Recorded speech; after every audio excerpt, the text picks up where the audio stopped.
Hello there and welcome to what is actually the morning after the last video. And what I thought we're gonna do today is to experiment a little bit with with the telephoto lens.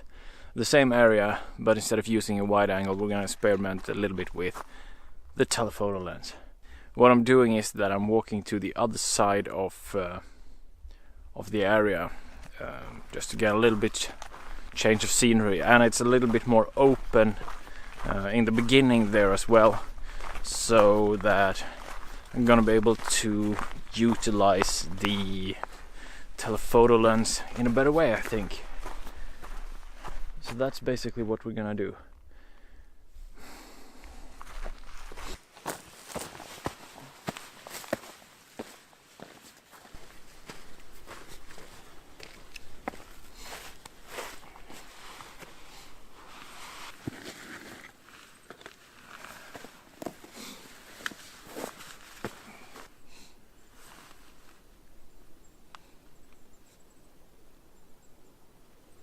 So, about telephoto lenses in a scene like this. The way that I think about it, and the way that I think is the telephoto lens is really best used, is to isolate subject.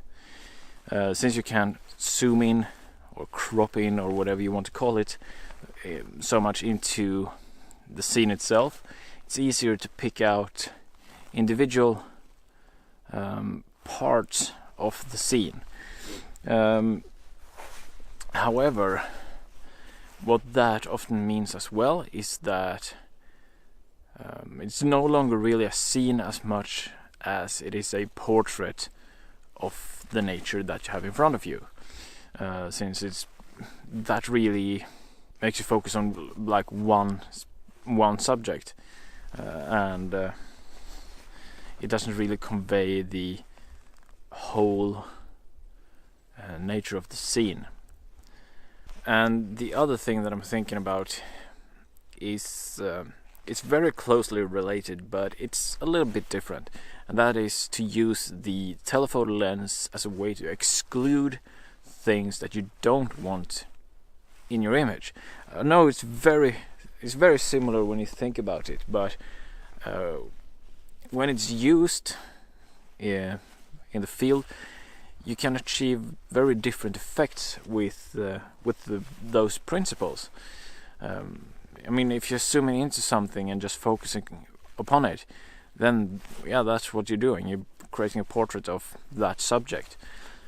But if you use it to exclude things that you don't want, you can still frame up a nice scene that has a flow through it, or that tells more of a story, or whatever you want to call it.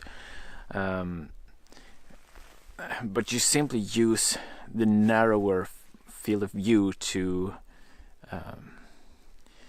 what's the word I'm looking for?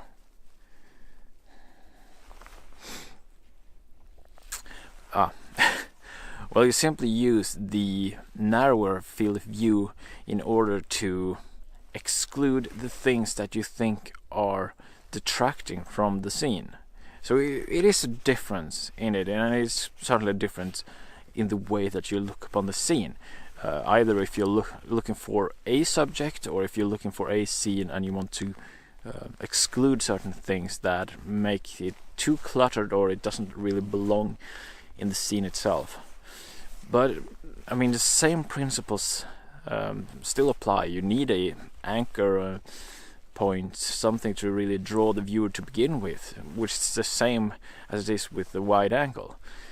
But instead of exaggerating distances as such, you can exclude more things. So yeah, this is turning into a wide angle versus telephoto lens discussion almost, which I don't want it to be. But I'm gonna try to see if I can find anything out here, and I might actually move location a little bit, because it might just be a little bit too open here.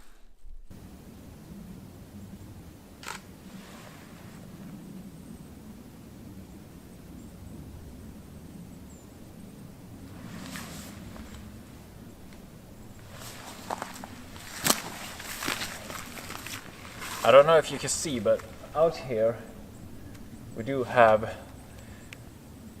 something that is catching my eye. It's this tree going in a diagonal line. It's really sticking out from all the other trees which are straight. So that is one thing that could be nice. But a lot of the same principles still apply, as I said. I still have the same issue with there being so many trees that it's just clutter. I need to find a way to either group them together to make it one whole of the many, the one in the many, in a way. That is one way to do it.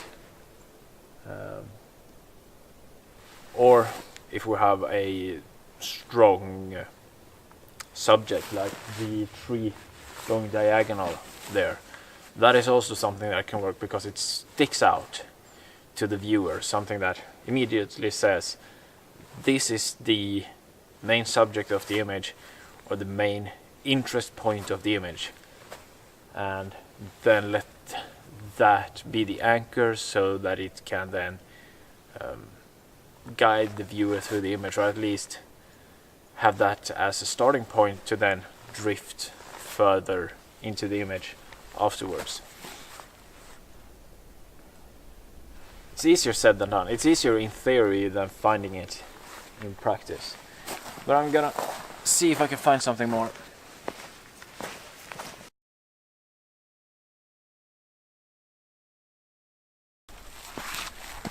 I found something interesting. The thing that I found is this.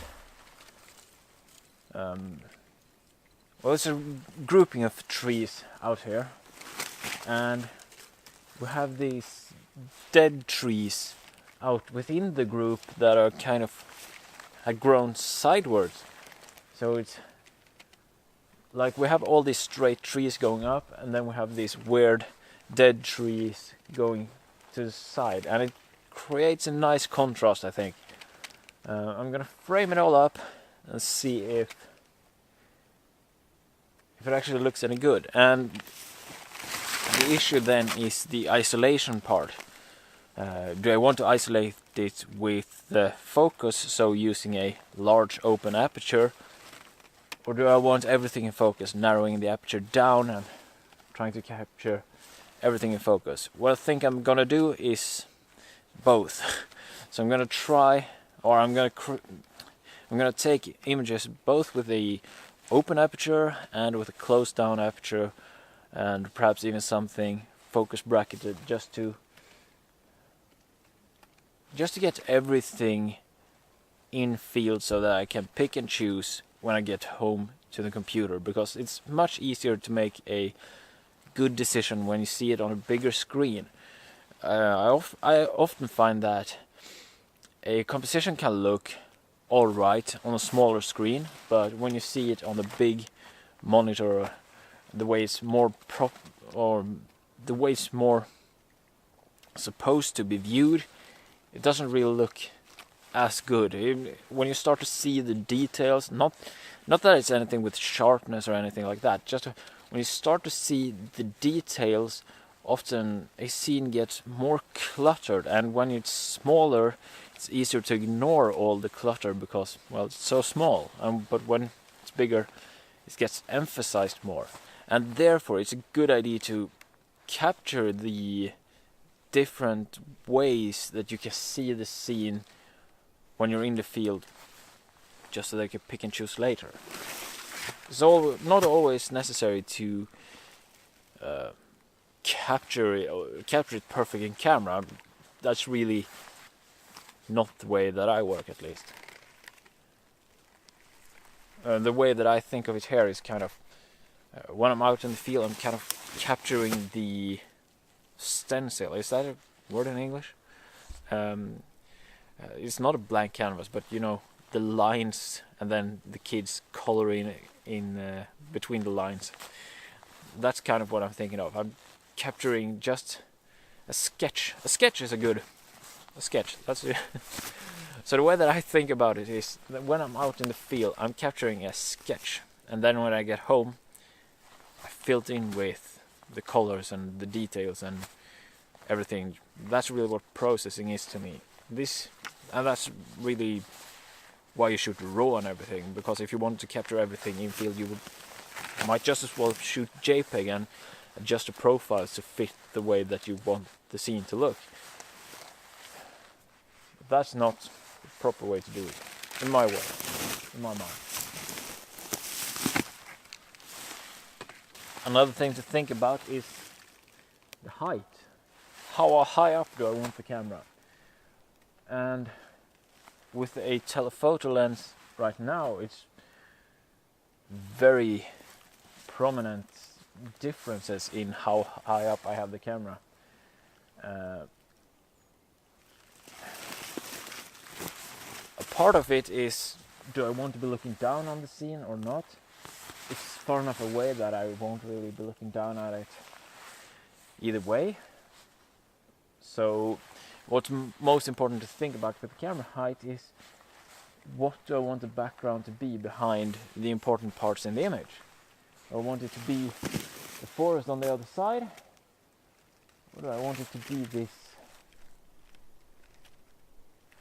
grass area where the trees are? I'm gonna try.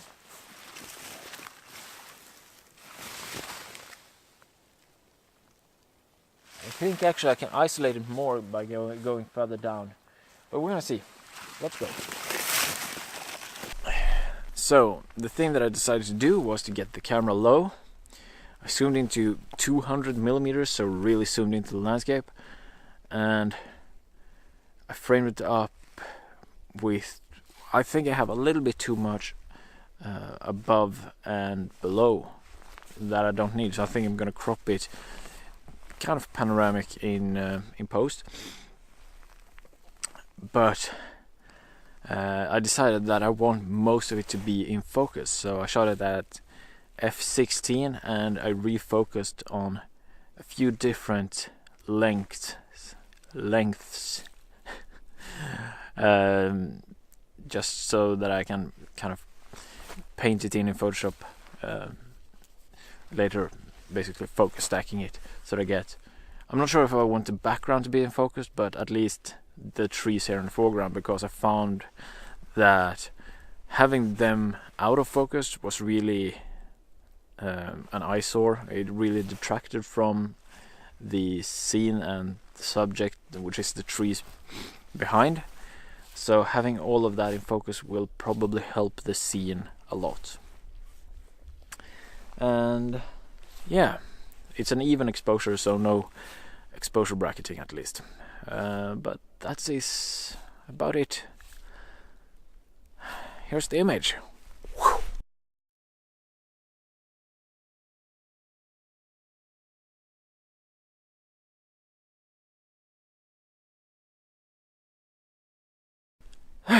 So that's that. I want to conclude a little bit about these two videos where I've been shooting this woodland thingy. And the first thing I want to say is that this is not my expertise. This is not what I usually shoot, and I think it shows in the results. But you have to start somewhere, and I think it's a good exercise to try some different things, even though it might not be the style that I prefer to shoot. I prefer more open areas, but it's just so pretty, and I know that there are people who are good at photographing these types of places, so I know a good composition can be had here, and at least want to have something from this place as well.